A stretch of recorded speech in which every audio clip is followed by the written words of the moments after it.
vive no sudoeste da França não pode reclamar da paisagem.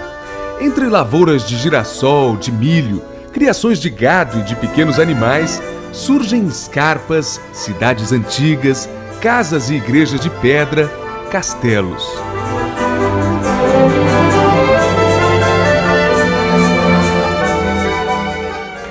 Este é um dos principais castelos dessa região da França. Tem mais de 800 anos de idade e se chama Castelnau. É uma fortaleza imponente, com torres e muralhas enormes. E como grande parte dos castelos da Europa, foi construído num lugar alto, protegido dos inimigos. Hoje, em tempos de paz, Castelnau se tornou a atração turística. É um dos marcos da história e da paisagem rural do Périgord. Estamos no departamento da Dordogne, que ocupa 9.000 km² do sudoeste francês. Uma área equivalente a menos da metade de Sergipe, o menor estado do Brasil. A região vive basicamente da agricultura e do turismo, e também abriga relíquias do passado pré-histórico do homem. Marcas desse período resistiram ao tempo nas centenas de grutas e cavernas da região. São pinturas rupestres como estas, feitas 15.000 anos antes de Cristo, na Gruta de Lascaux, uma das mais famosas do mundo. Esta é a cidade mais conhecida e visitada do Périgord, Sarlat-la-Canéda, que todo mundo só chama de Sarlat.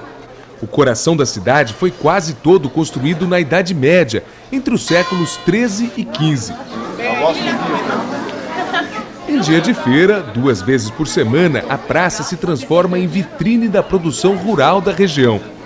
Tem banca de legumes, uma grande variedade de queijos, linguiças e outros embutidos, ervas e temperos coloridos. Martine Lomont vende verduras, legumes e nozes, produtos típicos da região. Sou eu mesma que produzo tudo isso, até as nozes. Não compro nada de fora. Mas a grande vedete da feira é mesmo o foie gras, produzido pelos criadores de pato ou de ganso da região. Foie, em francês, quer dizer fígado, gras, gordo. Foie gras, fígado gordo. Aqui na França, o nome foie gras está ligado a uma série de produtos. Nas barraquinhas aqui da feira dá para ter uma ideia dessa diversidade, olha só. Esse aqui é o fígado fresco do animal. Tem o de pato e o de ganso, que é um pouco maior. Outro produto nobre é o fígado inteiro em conserva, olha que beleza. E tem ainda uma série de pastas e patês, normalmente usados nas entradas de refeição para comer com um pedaço de pão, com uma torrada, tem gente que serve com salada. São os produtos mais conhecidos no Brasil. Exemplo, patê de foie gras misturado com carne de porco, misturado com carne de pato e outro típico aqui da região, patê de foie gras com a trufa negra do Périgord, que é um fungo típico daqui. O quilo da trufa negra chega a custar quase R$3.000 para o consumidor. Ao lado do foie gras é o que se pode chamar de iguaria da região. Christian Leymarie também vende na feira o foie gras que ele fabrica no sítio. Praticamente tudo que você encontra aqui na feira é de origem artesanal do Périgord, uma região que muita gente chama de França Profunda, porque aqui é um dos berços da nossa gastronomia. A feira é mais que um ponto de venda, é um lugar de encontro e de trocas com os clientes. Mas antes de mostrar como se produz esse requinte da cozinha francesa, vamos conhecer um vinho local. Afinal, na França, quando o assunto é comida, vinho não pode faltar. Um dos principais símbolos dessa região do Périgord é o castelo de Montbazillac, que fica cercado pelos vinhedos. Construído no século XVI, ele tem ao mesmo tempo características de fortaleza militar e de palácio luxuoso. Por fora, torres, muralhas, por dentro, leveza e sofisticação. Esse era o quarto do antigo senhor do castelo, com cama e tudo. Na sala principal, destaque para o forro de madeira original, que tem quase 500 anos. Um certo tipo de vinho da região ganhou o nome de Montbazillac. Ele é branco, adocicado e recomendado pelo povo do Périgord como acompanhamento ideal do foie gras. Um dos principais serviços do verão, antes da colheita, é retirar as brotações que surgem na base da videira, sugando a energia da planta.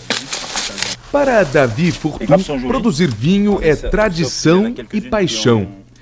Filho, neto, bisneto de viticultores, ele cuida pessoalmente da fazenda de 35 hectares, que fica a poucos quilômetros do castelo. Aqui, Davi produz vários tipos de vinho, inclusive o Monbazillac. A maior parte do serviço é manual. O importante para nós é que aqui pertinho passa o rio Dordogne. No começo do outono, época da colheita, forma-se uma névoa pela manhã, criando o ambiente ideal para o desenvolvimento de um tipo de fungo que suga o líquido das uvas. Elas se ressecam como uma uva passa e o açúcar se concentra. É por isso que o Monbazillac se torna um vinho adocicado. Então, esse fungo é essencial. É obrigatória a presença desse fungo para produzir o Monbazillac.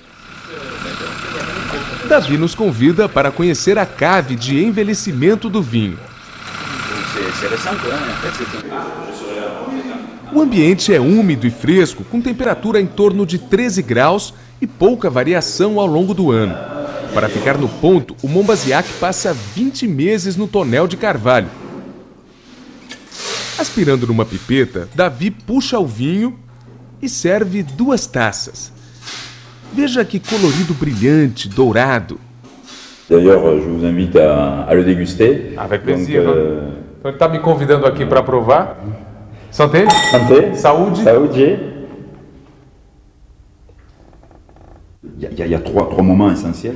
Eu posso ressaltar 3 aspectos do Monbazillac: a cor, que te convida a beber, o aroma, frutado, e o sabor equilibrado entre a acidez e o açúcar. É um vinho licoroso sem ser pesado. É um ótimo vinho de aperitivo para acompanhar o foie gras ou para a sobremesa. Agora que você já conhece o vinho, vamos atrás do prato principal. No alto da escarpa, imponente, o castelo medieval de Montfort, com mais de 800 anos. Embaixo, no vale, milhares de nogueiras plantadas em fila. E à sombra das árvores, a principal atividade da fazenda. São 1.200 gansos criados para a produção de foie gras. O proprietário, Alain Germain, explica que este é o maior cultivo de nozes da região, 52 hectares, área enorme para os padrões daqui. Estas nozes ainda estão verdes, estamos no meio do verão e só no começo do outono, daqui a uns 3 meses, a noz fica assim no ponto. Aí ela cai no chão, a gente colhe e leva para secar e quebrar uma a uma, para extrair o cerne, que é esta parte comestível. O consórcio Nogueira com ganso, típico do Périgord, começa logo nas primeiras semanas das aves. É um ótimo casamento entre a produção de nozes e de foie gras, porque as nogueiras servem de sombra quando faz muito calor. E os gansos, por sua vez, fazem bem para as nogueiras porque controlam o crescimento do mato, evitando concorrência em termos de água e nutrientes. E assim a gente evita passar a roçadeira mecânica, economizando custos e trabalho aqui no pomar.